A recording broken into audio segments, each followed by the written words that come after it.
वंदे श्री प्रभु सद्गुरुं गुणनिधिं सद्भक्त कल्पद्रुमं मंदानां शरणं शरण्यममलं नाथन्तनाथाश्रयम् यत्सत्तावशयेन स्थावर भवो देहस्सुचेष्टान्वितः सोऽयं वो विदधातु वाञ्छितफलं माणिक्यकल्पद्रुमः सदाशिवसमारम्भां शङ्कराचार्यमध्यमाम् अस्मदाचार्यपर्यन्तां वंदे गुरु परंपराम।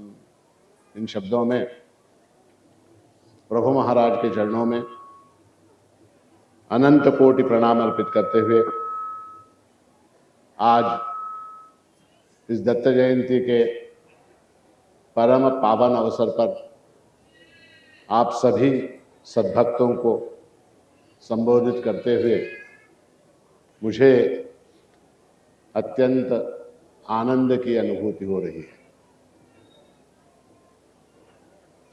आयुर्वेद का एक नियम है। नियम क्या है? नियम ये है कि अत्यधिक मिष्टान्न भोजन के बाद थोड़ा सा नींबू और थोड़ा सा अदरक ये व्यक्ति को अवश्य सेवन करना चाहिए।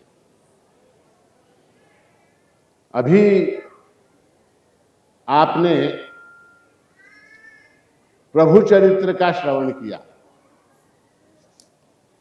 और प्रभु का चरित्र जो है वो इतना अधिक मधुर है, इतना अधिक मधुर है, इतना अधिक मधुर है कि उसके श्रवण के बाद फिर ये अनिवार्य हो जाता है कि हम थोड़ा सा नींबू और थोड़ा सा अदरक का भी सेवन करें। नींबू जो है वो अत्यंत खट्टा होता है और अदरक जो है वो अत्यंत तीखा होता है। समझ में आई बात? हमारा जो जीवन है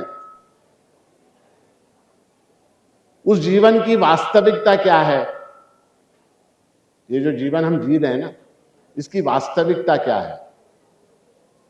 तो इसकी वास्तविकता जो है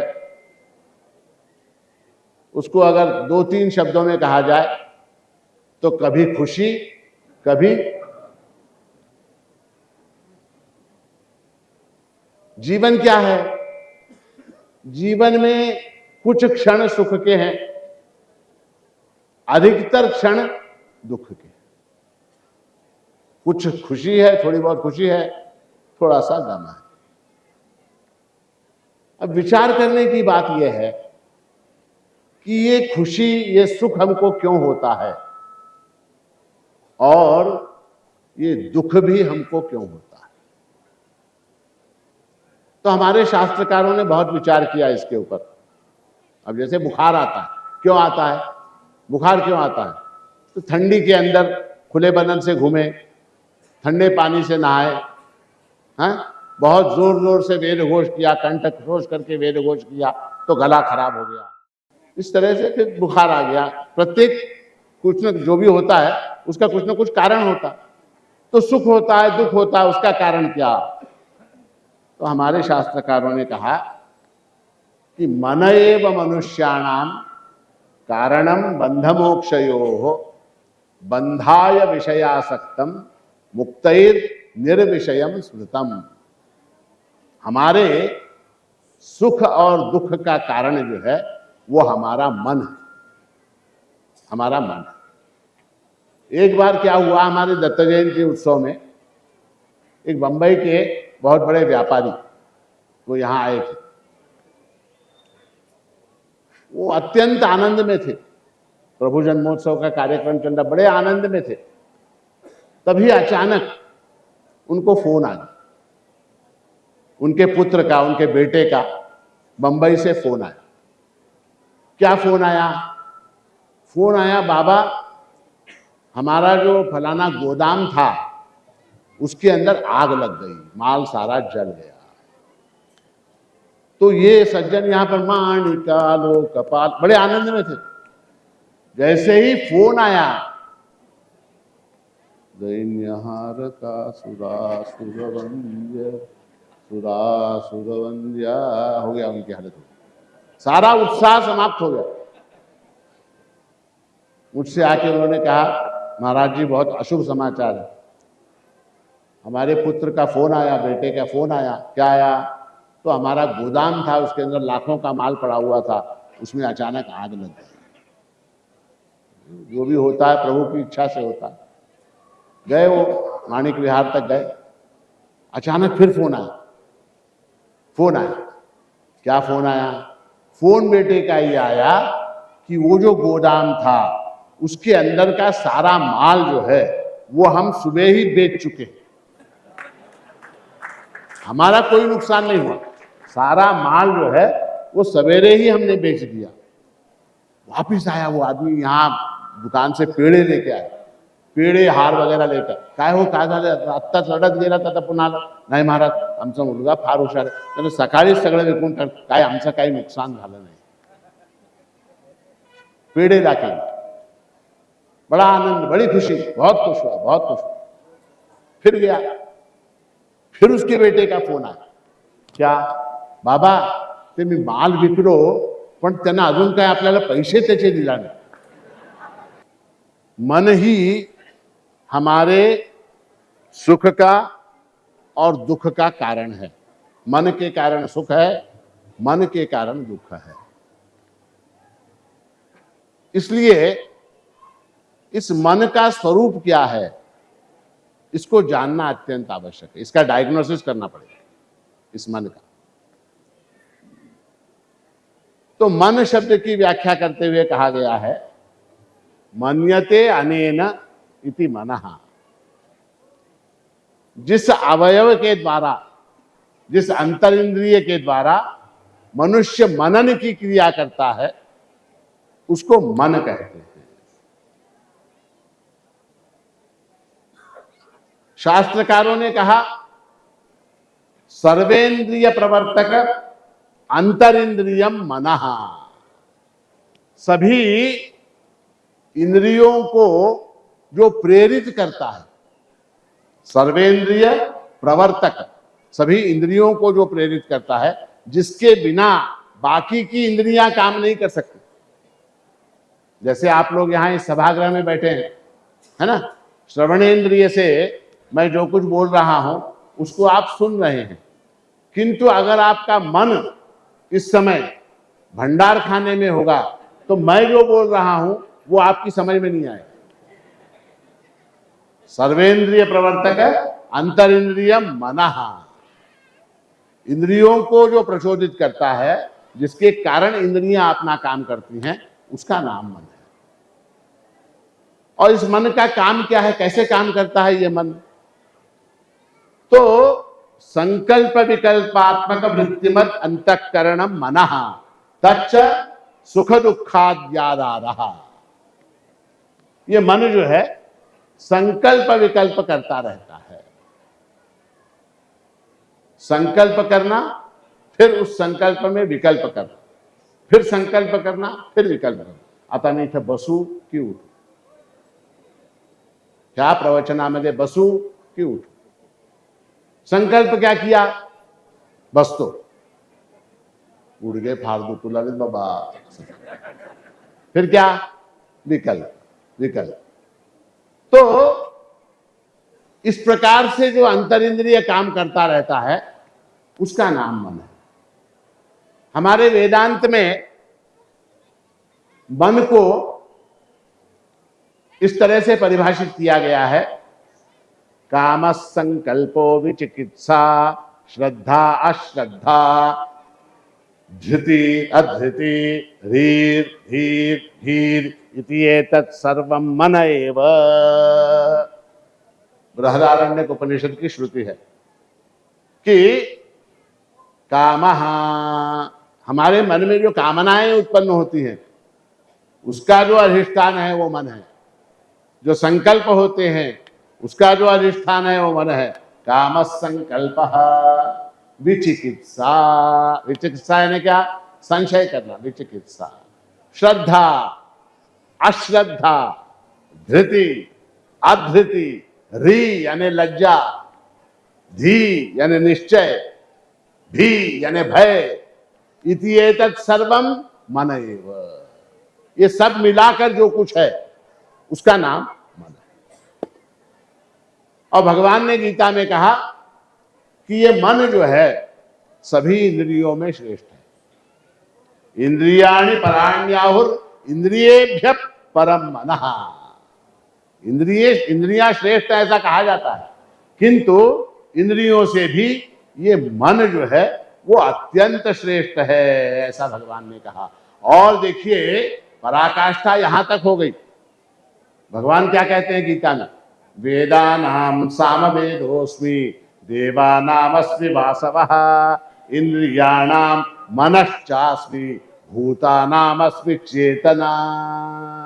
इंद्रियों में मेरा स्वरूप क्या है? विभूति मेरी कौन सी है इंद्रियों में? इंद्रियाणाम मनश्चास्मि, इंद्रियों में मैं मन हूं।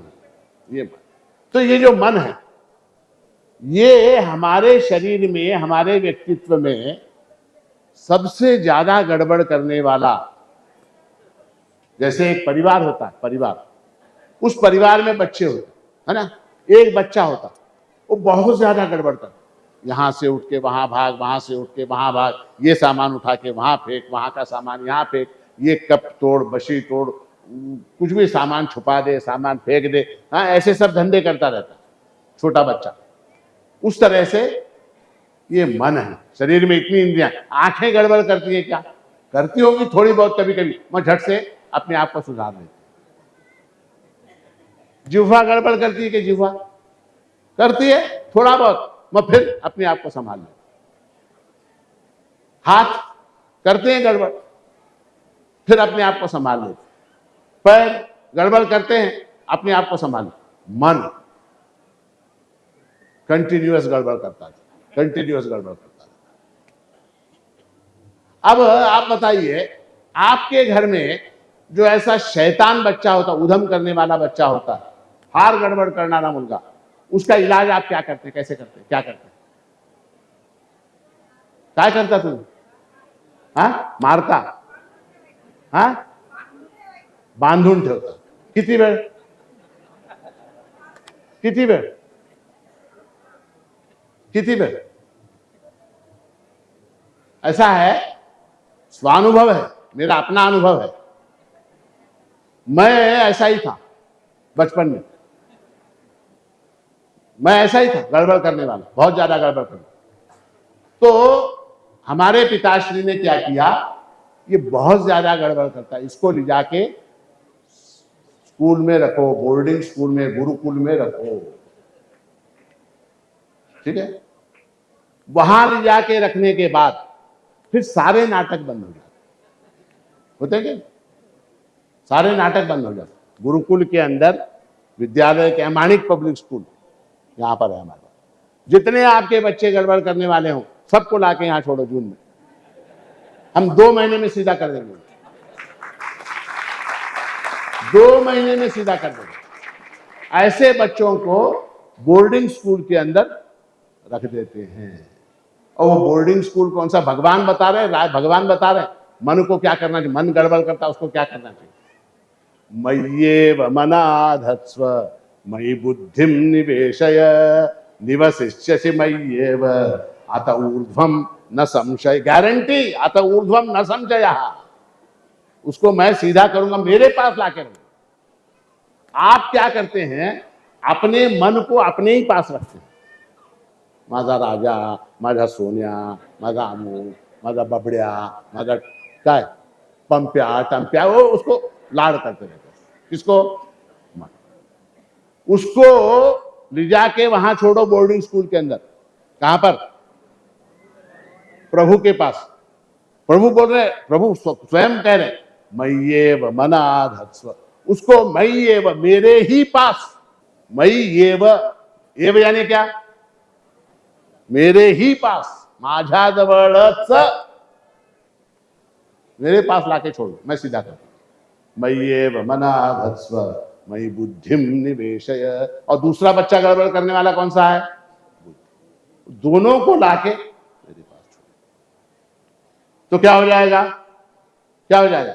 निवसिष्यसि मयि एव अत ऊर्ध्वम न संशय, फिर ये मेरे पास आराम से रहे। ठीक है, तो ये ऐसा मन है। इस मन को, हमारा जितना दुख है, हमारे सारे दुख की जड़ मन है, हमारे सुख की जड़ भी मन है और हमारे दुख की जड़ भी मन ही है। इस मन को अगर हमको वश में लाना पड़ेगा, वश में लाना अत्यंत आवश्यक है। मन को अगर वश में नहीं लाया तो फिर हमारा जीवन जो है क्या हो जाएगा? बड़ा गड़बड़ा जाएगा। श्रुति है, श्रुति है, यस्तु अविज्ञानवान भवति अयुक्तेन मनसा सदा तस्येन्द्रियाणि अवश्यानि दुष्टाश्वा इव सारथे। ऐसी श्रुति। श्रुति क्या कहती है कि जो अविज्ञानवान है, जिसका मन जो है अविज्ञानवान है और जिसका मन अवश्यानि दुष्टाश्वा, जैसे रथ का उदाहरण दिया कठोपनिषद के अंदर, रथ का उदाहरण दिया गया और वहां कहा गया कि जो रथ, जिसके अश्व घोड़े जो हैं दुष्ट हैं, दुष्ट यानी क्या? गड़बड़ करने वाले घोड़े हैं। ऐसे अगर घोड़े हैं तो ऐसे घोड़े के रथ में जो बैठेगा उसका क्या हो जाएगा? हाँ, एक्सीडेंट हो जाएगा, उसका एक्सीडेंट हो जाएगा। और यस्तु विज्ञानवान भवति युक्तेन मनसा सदा तस्येन्द्रियाणि वश्यानि सदश्वा इव सारथे। इंद्रियां क्या है? घोड़े के जैसी हैं। इंद्रियां हैं घोड़े के जैसी हैं। आत्मानं रथिनं विद्धि शरीरम रथमेव तु बुद्धिम तु सारथिम विद्धि मन प्रग्रहमेव च। मन क्या है? मन लगाम है। इंद्रियां क्या है? घोड़े हैं। वो इंद्रियां अपने विषयों की ओर दौड़ती रहती हैं, अपने अपने विषयों की ओर दौड़ती रहती हैं। उन इंद्रियों को कंट्रोल करने का साधन क्या है? तो मन है। तो इसलिए जो है मन को वश में करना अत्यंत आवश्यक है। मन को अगर आपने वश में नहीं किया तो आपका आध्यात्मिक तो छोड़िए, आपका व्यावहारिक काम भी नहीं बनेगा। व्यावहारिक काम भी नहीं बनेगा। महिलाएं भोजन बनाती हैं घर में, साधारण सी क्रिया, भोजन बनाने की क्रिया। अब उसके अंदर मन अगर वश में होगा, मन अगर वश में होगा, मन कंट्रोल में होगा और ऐसे समय में आपने भोजन बनाया, वो भोजन अच्छा बने। और मन अगर इधर उधर भटक रहा हो, मी तिला 4 सेल्फ्या पाठवले, तिनं अजूनही मला वाव म्हणली नाही, मन भटक रहा। हा, तिला 4 फोटो सकाळपासून पाठवले, इन्स्टावर घातले, तिकडे घातले, स्टेटस लावले, पाहिलीच नाही, बघितलीच नहीं, अजून उत्तरच दिलं नहीं, मन भटक रहा है। ऐसे में सब्जी में 2 बार नमक डलेगा, 2 बार। तो इसलिए ये तो साधारण सी बात है। ऑफिस के अंदर काम करते हैं लोग, कंप्यूटर के ऊपर इधर उधर काम करते हैं, मन नहीं लगा तो काम कैसे होगा? गायक गाना गाता, मन नहीं लगा तो कैसे गाएगा? तो मन को वश में करना अत्यंत आवश्यक है और अध्यात्म में तो और भी अधिक आवश्यक है। क्यों? क्योंकि अध्यात्म का जो विषय है वो अत्यंत सूक्ष्म है, अत्यंत सूक्ष्म है और उस सूक्ष्म विषय को हस्तगत करने के लिए, उसके अंदर प्रावीण्य संपादन करने के लिए मन को वश में करना अत्यंत आवश्यक है। इस मन की एक और विशेषता है। क्या है? ये मन एक समय में केवल एक ही विषय को व्याप सकता है। मन एक समय में 2 विषयों को व्याप नहीं सकता। मन एक समय में केवल एक ही विषय को व्याप सकता है, ये नियम है। अब मन को वश में करने का उपाय क्या?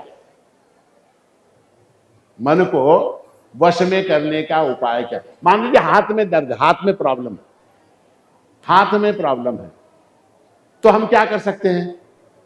झंडू बाम, झंडू बाम लगा लिया।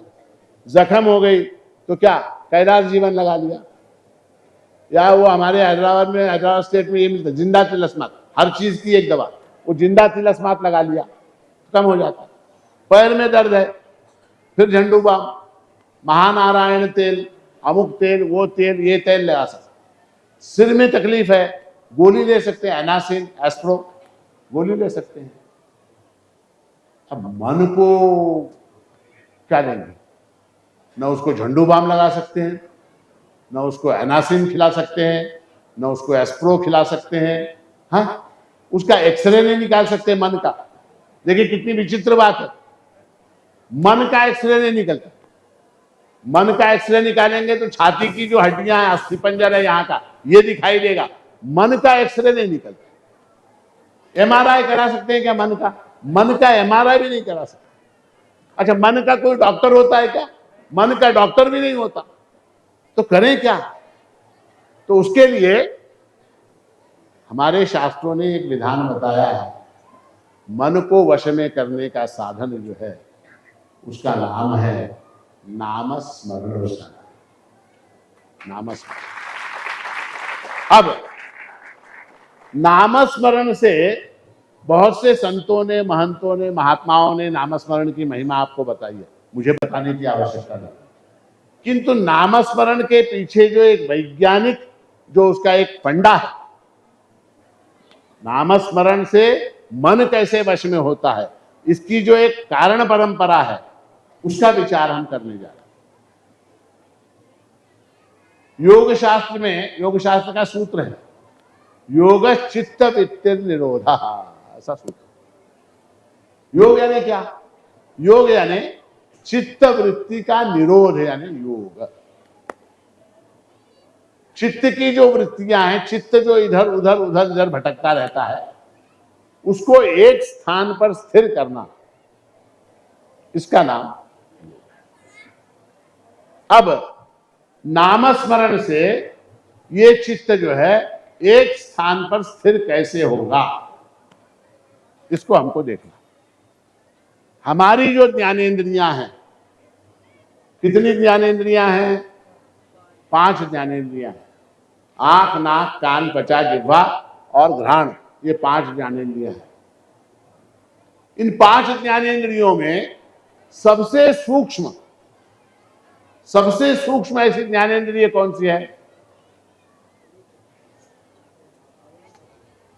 सबसे सूक्ष्म ज्ञानेंद्रिय जो है वो श्रोत्रेंद्रिय है।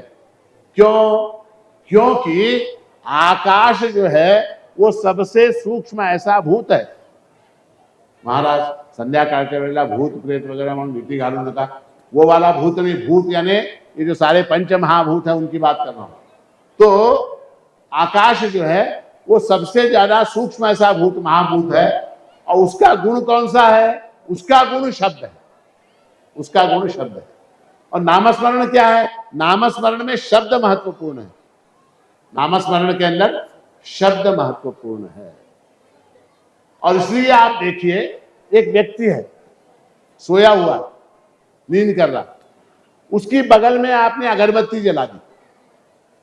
एक आदमी सो रहा, उसकी बगल में आपने अगरबत्ती जला दी, वो उठेगा क्या? उठेगा क्या? तुमचा नवरा झोपलाय, त्याच्या बाजूला तुम्ही अगरबत्ती लावला, तो उठून बसतोय काय? हो म्हणा किंवा नाही म्हणा? हाँ, नहीं उठेगा। तो गंध गुण से जो है, वो गंध गुण सोए हुए आदमी को जगा नहीं सकता। घ्राणेंद्रिय सोए हुए आदमी को जगा नहीं सकता।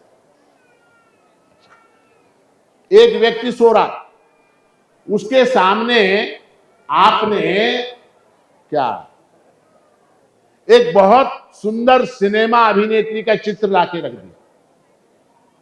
एक बहुत ही सुंदर ऐसी नटी, सिनेमा अभिनेत्री, उसका चित्र लाके रख दिया, वो उठेगा क्या? हाँ, उठा तो समझिए वो सोया ही नहीं। आमची आजी म्हणत होती, झोपलेल्याला जागे करता येत आहे, जागेपणाने झोपण्याचं नाटक करण्याला उठवता येत नाही. तो अगर समझो वो सिनेमा नटी का चित्र देख के उठ गया तो निश्चित जानिए वो सोया ही नहीं। मैं कह रहा हूं सचमुच जो सोया हुआ है, ऐसे व्यक्ति के सामने आपने अभिनेत्री का चित्र रख दिया, उठेगा क्या वो?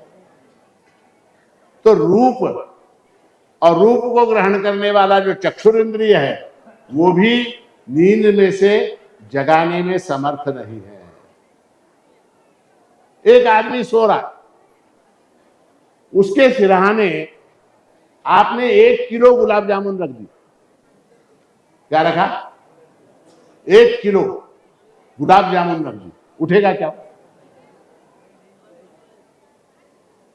जागे हुए आदमी के सामने रखेंगे, वो फटाक से भागेगा, खाएगा उसको।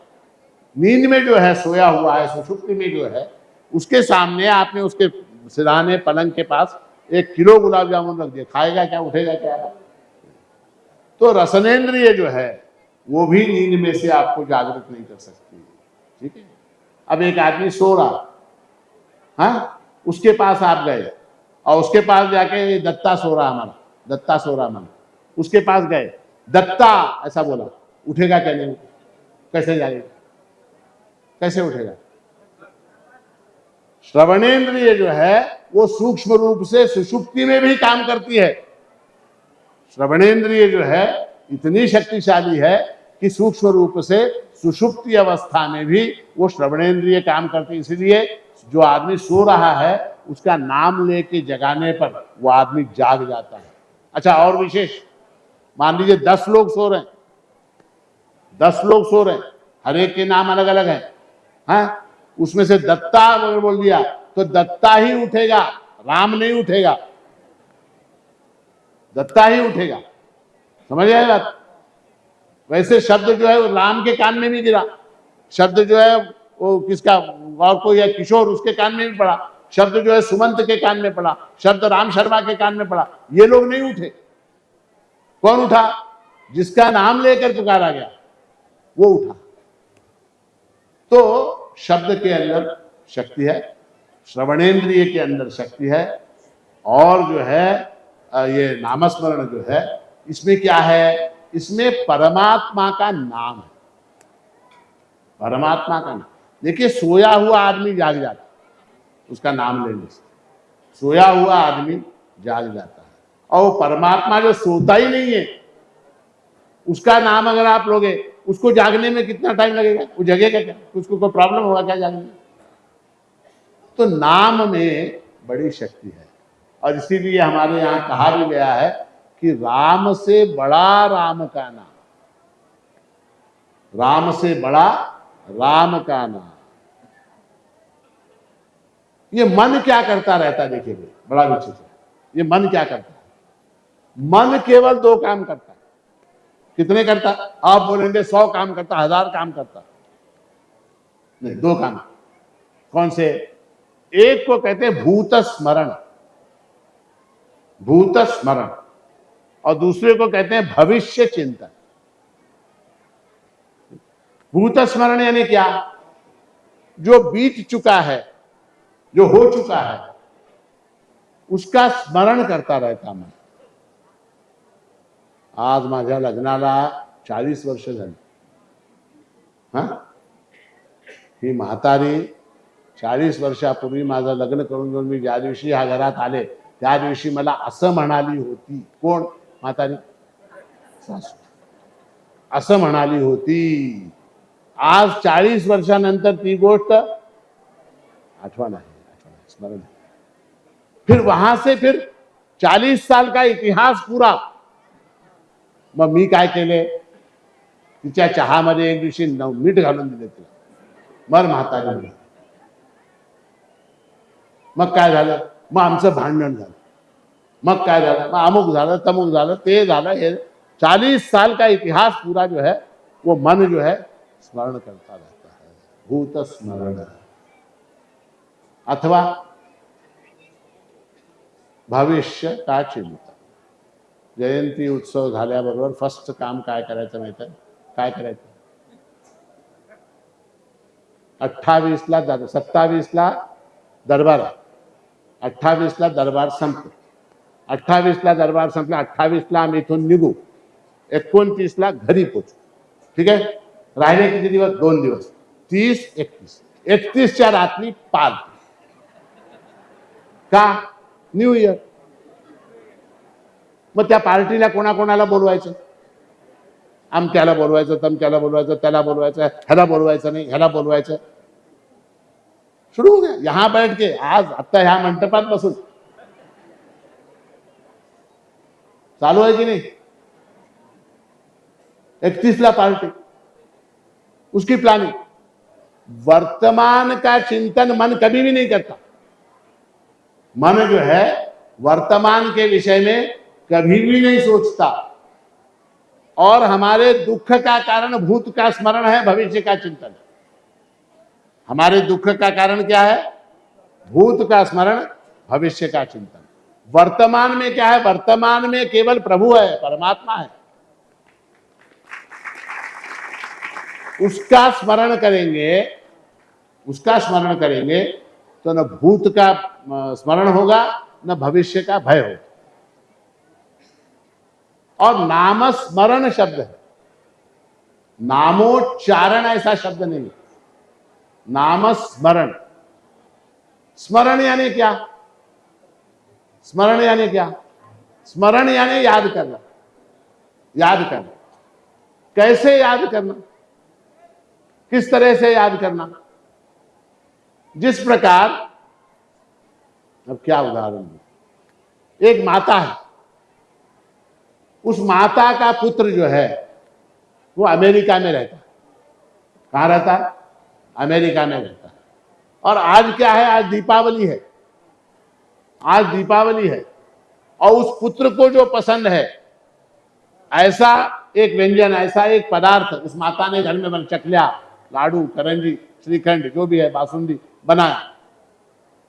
उस वक्त वो माता जिस प्रकार अपने उस विदेश में रहने वाले पुत्र का स्मरण करती है, उतनी उत्कंठा के साथ, उतने आर्द्रभाव के साथ, उतनी आतुरता के साथ जब हम प्रभु का स्मरण करते हैं तब वो स्मरण कहलाता है. अन्यथा वो उच्चारण. अन्यथा क्या है? उच्चारण.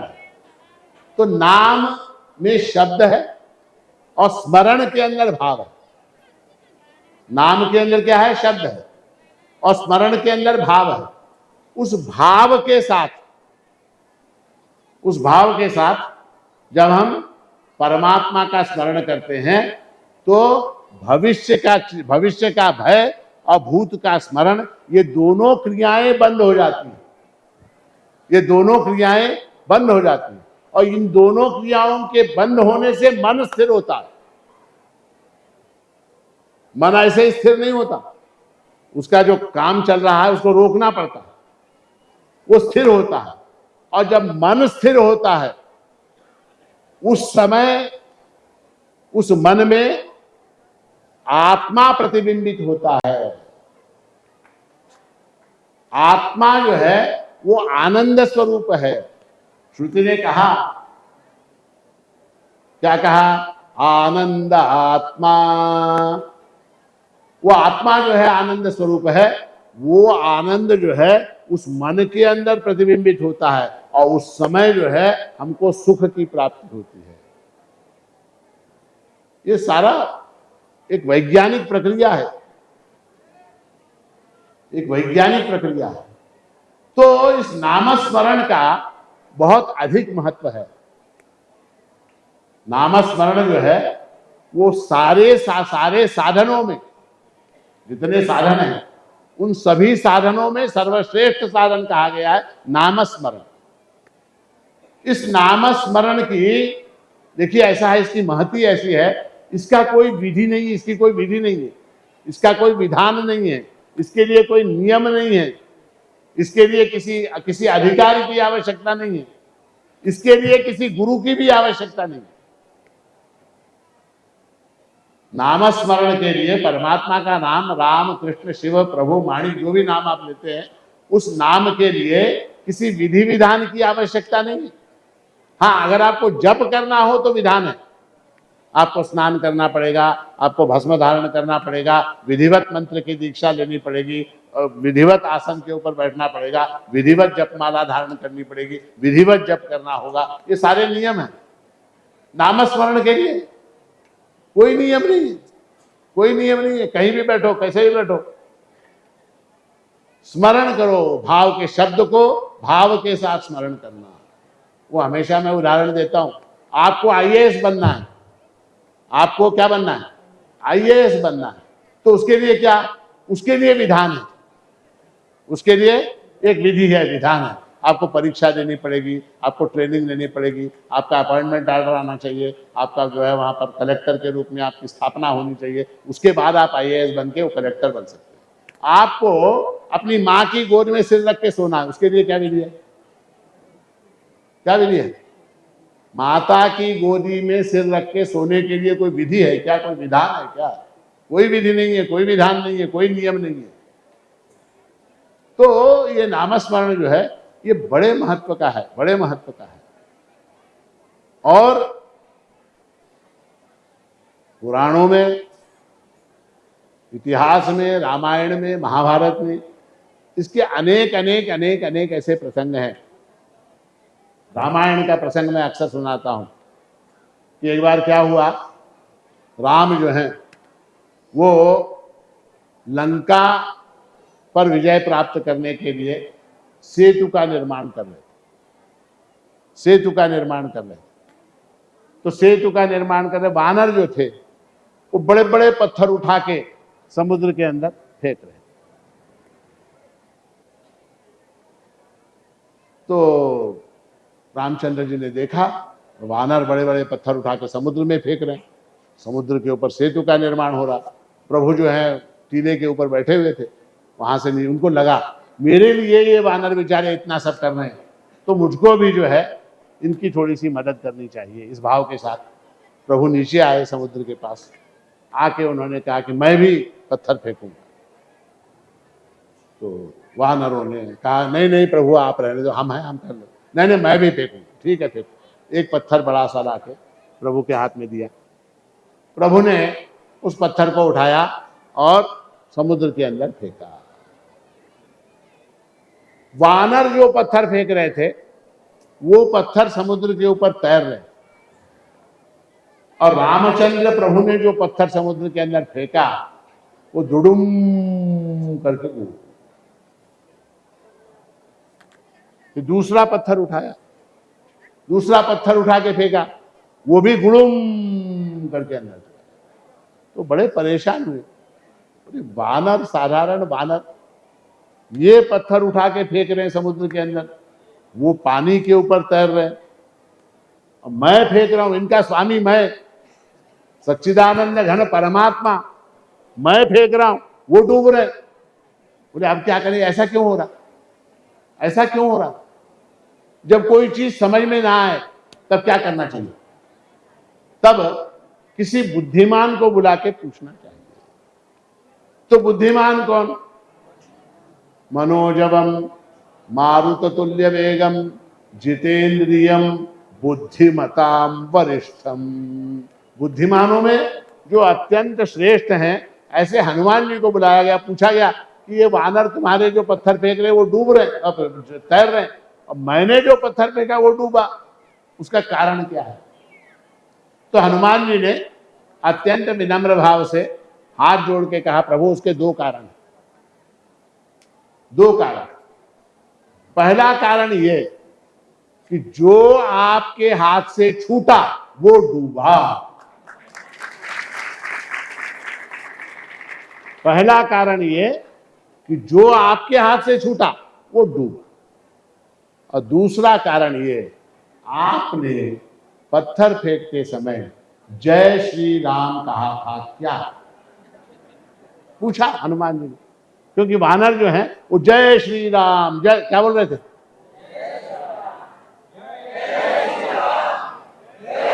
जय श्री राम,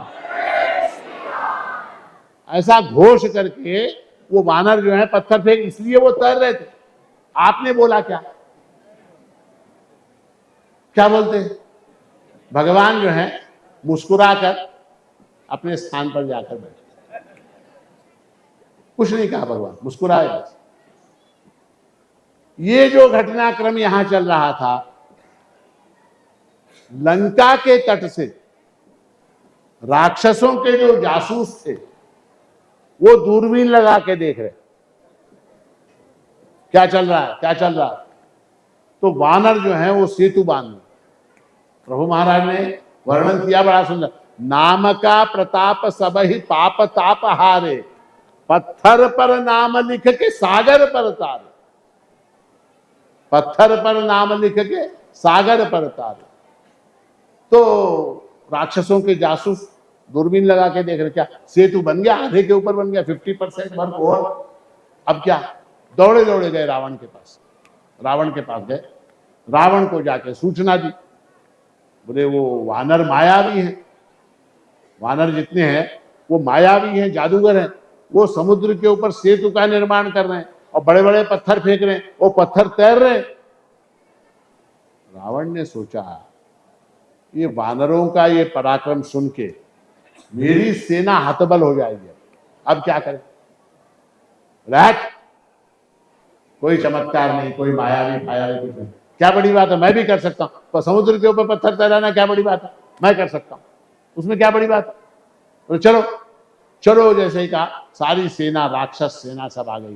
बोले टीवी वालों को बुलाओ, पत्रकारों को बुलाओ, उनको बुलाओ, आज तक फिर तक सबको बुलाओ, टीवी 9 टीवी 5 सब आ गए, कैमरा लेके गए, समुद्र के तट के ऊपर गए।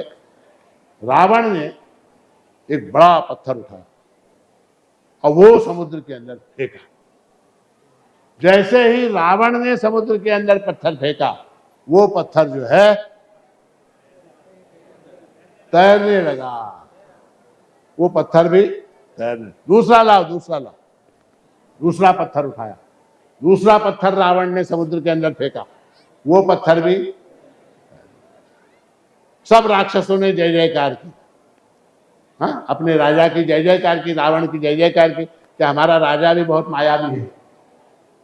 और टीवी वालों ने, इन्होंने उन्होंने सब लोगों ने लिया, सब वीडियोग्राफी की, सबकी पत्रकारों ने सब लिख लिया, सब कर के रावण जो है अपने घर में वापिस आया। आके उसने अपना मुकुट उतारा, कवच उतारा, कुंडल उतारे, सब उतारे, लुंगी उंगी पहन के आराम से रावण जो है अपने घर में बैठा, अत्यंत प्रसन्न अपने घर में आ गया। अब ऐसा है कि कोई भी स्त्री हो, कोई भी स्त्री हो, उसको अपना पति प्रसन्न है ये अगर उसको ज्ञान हुआ तो उसके मन में संशय उत्पन्न होगा। वो क्यों होता है मेरे को नहीं मालूम। कोई भी स्त्री, उसको अगर ये ज्ञान हो गया कि मेरा पति आज प्रसन्न है, तो उस प्रसन्नता के कारण के विषय में संशय उत्पन्न हो जाता। तो मंदोदरी के मन में संशय उत्पन्न हुआ। वाई उसने पूछा क्या बात है, आज बड़े प्रसन्न दिखाई दे रहे, ये ना कहने तो यार खुश खाना सुतरी, क्यों इतने प्रसन्न है। बोला प्रसन्नता की बात है इसलिए प्रसन्न हो, कोई मामूली पराक्रम नहीं, बहुत बड़ा पराक्रम करके आया। बोले क्या पराक्रम किया। तो बोले मैंने समुद्र के ऊपर पत्थर तैरा दिया, मैंने समुद्र के ऊपर पत्थर तैरा दिया। मंदोदरी ने कहा इम्पॉसिबल, तुम क्या कर सकते हो क्या नहीं कर सकते इसको मैं जानती हूं। तुमच्यामध्ये काय शक्ती आहे, काय सामर्थ्य आहे, तुम्ही काय करू शकता, काय करू शकत नाही, हे मला सगळं माहिती आहे। हे काम तुमचं नव्हे, तुम्ही केला नाही। काहीतरी म्हणतेस काय, टीव्ही लावून बघ, टीवी 9 के ऊपर कंटिन्यू चल रहा, रावण ने पत्थर तैरा, टीवी 5 रावण ने पत्थर तैराया, आज तक रावण ने पत्थर, टाइम्स नाउ रावण क्या इंग्लिश में क्या बोलते हैं उसको, काय म्हणाव, Ravan float stone on the समुद्र, Ravan float stones on the समुद्र, एनडीटीवी सब तरफ। बोले बग बग, तो हाँ ये तो है। अब वो बैठ गई नजदीक आके, उसने कहा सच सच बताओ कैसे की। कैसे क्या किया, सामर्थ्य है मेरे पास इसलिए किया, कैसे क्या किया। मंदोदरीने कहा नाही, खरं सांगा हे कसं केलं, खरं खरं सांगा, माझी शपथ है खरं सांगा. अब रावण जैसा रावण बहुत पराक्रमी था, किंतु उसकी पत्नी के सामने उसकी क्या योग्यता है हम जानते. हर एक को अपना स्वानुभव है, कितना भी बड़ा हो. रावण क्या बहुत बड़ा था, बाकी लोगों की नजर में बड़ा था. मंदोदरी के सामने क्या था, बोला तुला सांगतो पण तू कोणाला सांगायचं नाही, तुला सांगतो तू कोणाला सांगायचं नहीं, हा शपथ मी कोणाला सांगत. उस समय रावण ने कहा कि वो पत्थर फेंकते समय मैं मन ही मन मैंने जय श्री राम, मैंने मन ही मन में जय श्री राम कहा, वो पत्थर फेंका. तो मंदोदरी ने कहा ये मेरे को मालूम था, ऐसा तो नहीं. तो कहने का तात्पर्य क्या है, कहने का तात्पर्य ये है कि राम से बड़ा राम का नाम, जो काम राम नहीं कर सकते उस काम को करने की शक्ति राम के नाम में है. तो इसलिए परमात्मा का नामस्मरण जो है वो सतत होना चाहिए. परमात्मा के नाम का, उनकी लीला का, उनके वैभव का, उनके महात्म्य का ये स्मरण जो है ये सतत होना चाहिए. किंबहुना हमारी जो रोजमर्रा की जिंदगी है उसके अंदर भी जो क्रियाएं हमारे शरीर के माध्यम से होती हैं उनमें भी परमात्मा की शक्ति के कारण ये कार्य हो रहा है, ऐसा स्मरण होना जो है वो भी एक प्रकार का नाम है. मैं श्वास लेता हूं, देखिए कितना विचित्र है. मैं श्वास लेता हूं, ये श्वास जो मैं लेता हूं वो नींद में बंद हो जाती है क्या? अगर हो जाए तो नींद में बंद होती क्या? नहीं होती. श्वास जो है मेरी इच्छा के बगैर, मेरे प्रयत्न के बगैर, मेरे सामर्थ्य के बगैर, मेरी शक्ति के बगैर ये श्वासोच्छ्वास जो है वो सतत चलता रहता है. वो किसकी शक्ति से चलता है? उस परमात्मा की शक्ति से चलता है. मैं देखता हूं, मुझको अनेक अनेक अनेक रूप दिखाई देते हैं. किसकी शक्ति से दिखाई देते हैं? परमात्मा की शक्ति से दिखाई देते हैं. मैं खाता हूं, अनेक प्रकार के रस जो है उनको मेरी जिह्वा जो है उनका आस्वादन करती है. ये किसकी शक्ति से? ये खट्टा है, ये मीठा है, ये नमकीन है, इसके अंदर नमक ज्यादा है, इसके अंदर शक्कर ज्यादा है. ये कैसे ज्ञान होता है? परमात्मा की शक्ति से होता है. तो रोज के हमारे सोता हूं, मैं सोता हूं, नींद आती है. नींद आने के बाद, बहुत महत्व की बात बता रहा हूं, नींद आने के बाद आदमी सोने के बाद ऑटोमेटिक जागता है. ये परमात्मा की बहुत बड़ी कृपा है. 9 वाजून गेले, बाबा उठले नाही. 10 वाजले, बाबा उठले नाही. 11 वाजले, बाबा उठले नाही. आता काय 12 वाजले, घरासमोर शाम्याना घालून खुर्च्या मांडा, बाबा उठलेच नाही. तो कहने का तात्पर्य यह है कि नींद में से हम जो जागते हैं वो भी परमात्मा की कृपा है.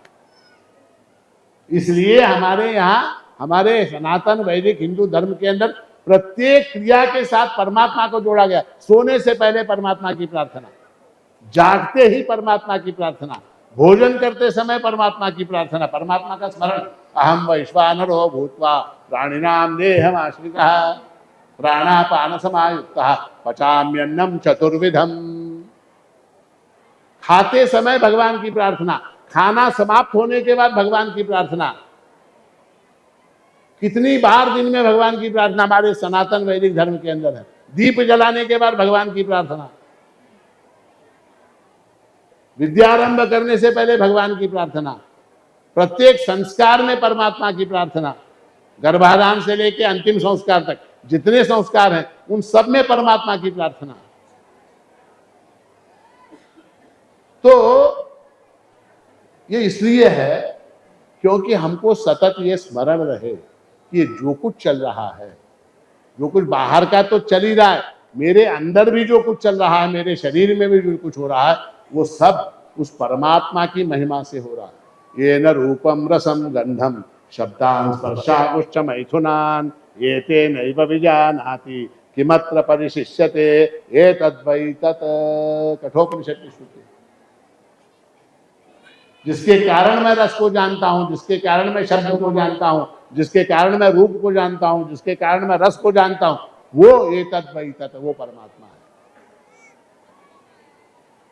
तो इसलिए जो है मन को वश में अगर करना है तो परमात्मा का स्मरण सतत करना चाहिए। आप बोलेंगे महाराज या अवघड काम सांगू लागत, सतत करावं। सतत यानी क्या? सतत यानी जब स्मरण कर रहे हैं उस समय वो सतत होना चाहिए। मान लीजिए 10 मिनट के लिए स्मरण करना, तो 10 मिनट सतत होना चाहिए। अखंड नाम स्मरण। अखंड नाम स्मरण यानी क्या? अखंड यानी 24 घंटे नहीं, वो संभव नहीं है 24 घंटे। अखंड यानी क्या? जितना समय हम कर रहे हैं उस समय में वो अखंडित होना चाहिए। और दूसरा क्या? संसार का व्यवहार करते हुए, संसार के अंदर रहते हुए, संसार के अंदर जीवन यापन करते हुए भी हम परमात्मा का स्मरण सहज रूप से कर सकते। मैं हमेशा बताता हूं आपको, जिस प्रकार कार चलाने वाला ड्राइवर, आप लोग कार चलाते हैं कि नहीं?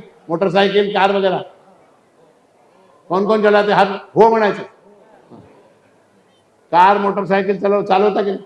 वो चलाते समय आप लोग क्या क्या क्रियाएं करते हैं? कार चलाने वाले विशेषकर क्या क्या करते हैं? क्लच दबाना वगैरह छोड़ो, पॉपकॉर्न खाना, लेस खाना, कुरकुरे खाना, गाने सुनना, इधर देखना, उधर देखना, पीछे जो लोग बैठे उनके साथ बात करना, हाँ, ये सब फोन आता बीच में, बात करते हैं क्या नहीं कार चलाने वाले लोग? इतना सब करते हुए भी ध्यान कहाँ होता? ध्यान रोड के ऊपर होता। ध्यान होता है रोड के ऊपर, ध्यान रोड के ऊपर होता है, और व्यवहार जो है सारा चलते रहता है। इस हाथ से चकली खा रहे, उस हाथ से बिस्किट खा रहे, इधर से पानी पी रहे, उधर से फोन आ गया, बात कर रहे हैं, उधर वो बिल्डिंग अच्छी है, इधर ये खेत अच्छा है, उधर वो झाड़ अच्छा है, ये सब बात चलती है, और साथ में ध्यान कहाँ होता है? उसी तरह से संसार का व्यवहार करते समय भी, व्यवहार में भी हम हमारे संसार के जितने भी काम है वो सब करते हुए भी परमात्मा को स्मरण कर सकते हैं, परमात्मा का नाम स्मरण कर सकते हैं। उसमें कोई अड़चन नहीं है, उसमें कोई बाधा नहीं। उसका लाभ क्या है परमात्मा स्मरण का? ईश्वर के नाम स्मरण का लाभ यह है कि मन जो है वो स्थिर हो जाता है, और एक बार मन स्थिर हो गया तो फिर दुख से मुक्ति हो जाती है। और दूसरी बात, ज्ञान की प्राप्ति के लिए भी मन का स्थिर होना आवश्यक है। ज्ञानादेव तो कैवल्य, ज्ञान से ही मोक्ष प्राप्त होता है। मोक्ष प्राप्ति के लिए श्रवण मनन निधिध्यासन के द्वारा ज्ञान ही महत्वपूर्ण साधन है, किंतु ज्ञान होने के लिए मन स्थिर होना चाहिए। वो मन ही स्थिर नहीं होता हमारा। एक बार क्या हुआ, एक आदमी, वो आदमी अत्यंत दुखी, बहुत ज्यादा दुखी था। संसार में उसको नुकसान हो गया, व्यापार में नुकसान हो गया, पत्नी से झगड़ा हो गया, घर में से लोगों ने निकाल दिया, वो किया, ये किया, फलाना ढिमकाना, उसकी कहानी। इतना दुखी हुआ, इतना दुखी हुआ कि आत्महत्या करने के लिए वो एक नदी के पास गया, नदी में कूद के अपने प्राण उसको दे दिए। जैसे ही वो गया नदी के पास आत्महत्या करने के लिए, अब कूदने ही वाला है, तभी उसने देखा कि नदी के तट पर एक पर्णकुटी है, वहां पर एक महात्मा रहते। इसने सोचा मरने से पहले महात्मा का दर्शन हो रहा, तो महात्मा का दर्शन कर ले, उसके बाद मरेंगे। गया वो, जाके महात्मा के चरण पकड़े, रोने लगा। महात्मा ने पूछा क्यों आए, किस लिए आए? इसने कहा महाराज आत्महत्या करने के लिए आया, मैं आत्महत्या करने के लिए आया। बोले क्यों आत्महत्या? आत्महत्या तो पाप है, बोले नहीं महाराज, मैं संसार में अत्यंत दुखी हूँ, मेरे स्वजनों ने मेरा तिरस्कार कर दिया, मेरे धन का अपहरण कर लिया और मुझको घर में से निकाल दिया, मेरी पत्नी ने झगड़ा किया, मेरे पुत्र ने झगड़ा किया, अमुक किया, तमुक किया, वो किया, ये किया, और जो है इसलिए मैं आत्महत्या कर। महात्मा ने कहा, अरे दरिद्रता से, इससे उससे घबरा के तू क्यों आत्महत्या कर रहा? मैं तुझे एक उपाय बताता हूँ, एक उपाय बताता हूँ, दरिद्रता चली जाएगी, तेरे पास धन आएगा तो सारे संबंधी अपने आप जुड़ जाएंगे। तो क्या है महाराज, उपाय क्या है? तो महात्मा ने कहा कि स्नान करके आ जा, मैं तुझको उपाय बता। तो स्नान करके आया, महात्मा ने उसको एक मंत्र दिया, मंत्र दिया, बोले इस मंत्र का जप कर, जैसे ही तू जप करेगा तेरे सामने एक जिन्न प्रकट होगा। जिन्न मालूम है आपको? जिन्न, जिन्न काय म्हणतात मराठीत त्याला?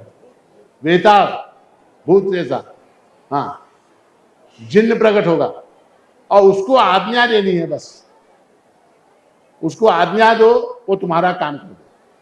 जो भी तुम्हारे मन में हो वो आज्ञा दो, वो भूत तुम्हारा, वेताल जो है, वो चिन्ह जो है तुम्हारा काम कर दे।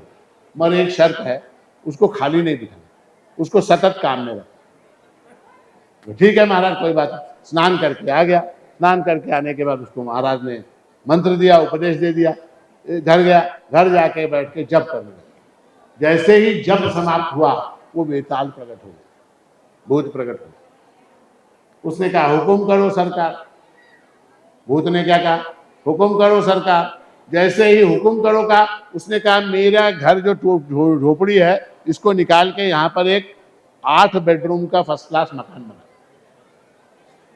8 बेडरूम का मकान बन गया। अब बोला हुकुम करो सरकार, बोला इसके आजू बाजू में गार्डन बना दो। गार्डन बन गया। फिर क्या? हुकुम करो सरकार, बोले 8 कमरे के अंदर फर्नीचर लगा दे। 2 मिनट के अंदर फर्नीचर लगा दिए। बोला हुकुम करो सरकार, बोले मेरे सारे सगे संबंधी, बीवी बच्चे जहां जहां उनको सबको पकड़ के लेके, सबको पकड़ के लेके आए।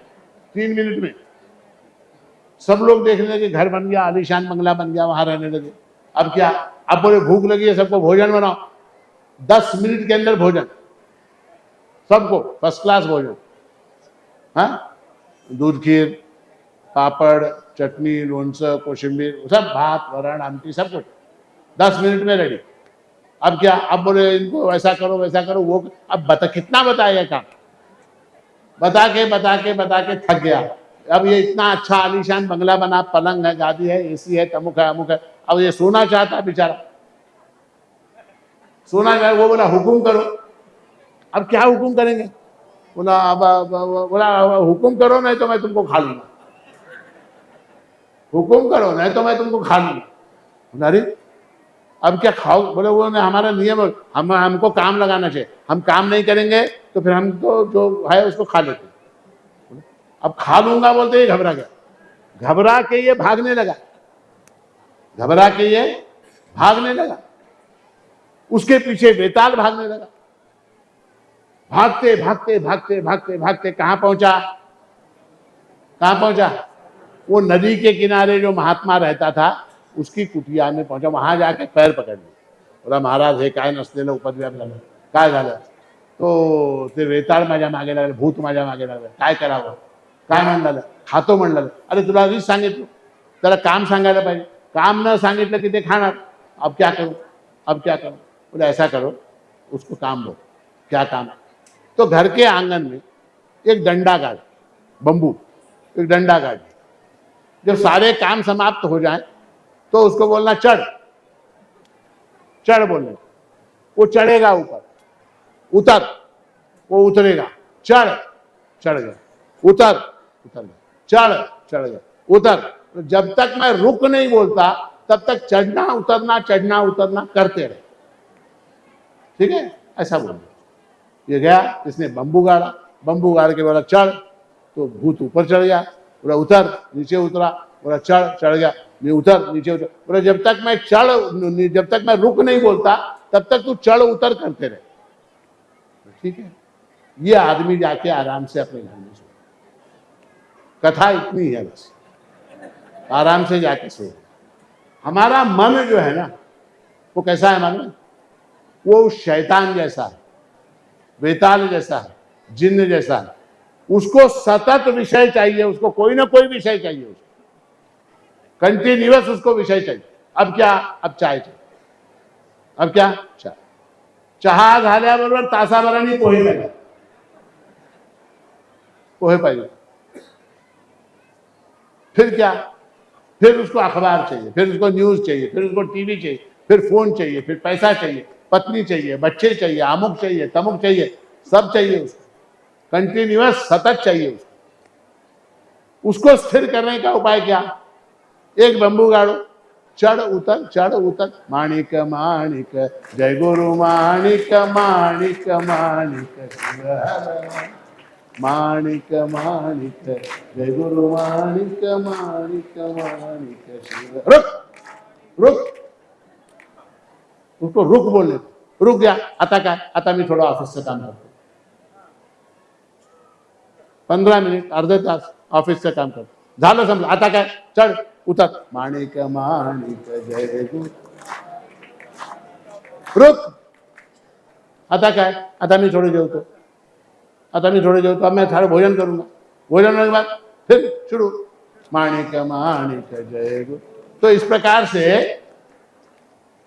से इस मन को जब हम व्यस्त रखते हैं, व्यस्त मन को व्यस्त, देखिए उसको व्यस्त अगर आप नहीं रखेंगे वो स्वयं व्यस्त हो जाए। उसके अंदर गुण है, वो क्या, वो स्वयं में व्यस्त हो जाता है। किसमें, भूत के स्मरण में अथवा भविष्य के चिंतन में वो आप स्वयं में व्यस्त होता है। उसको वो काम करने के बजाय ये काम लगाइए उसको, ताकि वो स्थिर रहे। जैसे ही वो स्थिर रहेगा, मन की स्थिरता का लाभ क्या होगा कि फिर जो है स्थिर मन में आत्मा प्रतिबिंबित होता है। स्थिर मन के अंदर आनंद रूप ऐसा आत्मा प्रतिबिंबित होता है। उस आनंद रूप आत्मा के प्रतिबिंबित होने के कारण हमको परम सुख की अनुभूति होती है। और दूसरी बात क्या है, मन जब शांत होता है उसी समय हमको ज्ञान की प्राप्ति, ज्ञान की साधना, ज्ञान योग जो है वो मन के स्थिर होने तक साधा नहीं जा सकता। श्रवण, मनन, निधिध्यासन और तद्वारा मोक्ष की प्राप्ति भी जो है वो केवल और केवल मन के स्थिर होने से ही संभव है। तो मन को स्थिर रखना अत्यंत आवश्यक है। और उसके लिए सबसे सरल और सबसे उत्तम ऐसा मार्ग कौन सा है, तो नामस्मरण है। और नामस्मरण करने के लिए सबसे अच्छा मुहूर्त कौन सा है, प्रभु का नामस्मरण करने के लिए सबसे अच्छा मुहूर्त कौन सा है, तो मार्गशीर्ष मासे शुक्ल पक्षे चतुर्दश्याम इंदुवासरे शुभ दिवस नक्षत्रे शुभ योगे शुभ करणे एवं गुण विशेषण विशिष्टायाम, यही मुहूर्त है उसके लिए। उसके लिए फिर दूसरा मुहूर्त ढूंढेंगे तब तक फिर मन दूसरा काम करेगा। तो इसलिए जो है आप सबकी वृत्ति जो है वो नामस्मरण की ओर लगी रहे। प्रभु का नामस्मरण आपके द्वारा हो, प्रभु के नामस्मरण करने, प्रभु का नामस्मरण करने की प्रेरणा आपको प्राप्त हो, प्रभु का नामस्मरण करने की रुचि आपके मन में जागृत हो, प्रभु का नामस्मरण करने का भाग्य आपके माथे पर लिखा हो। ऐसा शुभाशीर्वाद देते हुए आप सबका कल्याण हो, आप सबका मंगल हो, आप सबका शुभ हो, ऐसा आशीर्वाद देते हुए आज के इस प्रवचन को यहाँ विराम देता हूँ। और जयंती महोत्सव की अनेकानेक शुभकामनाएं, अनेकानेक शुभाशीर्वाद आपको प्रेषित करता हूँ। अवधूत चिंतन श्री गुरुदेव दत्त सद्गुरु माणिक प्रभु महाराज की जय।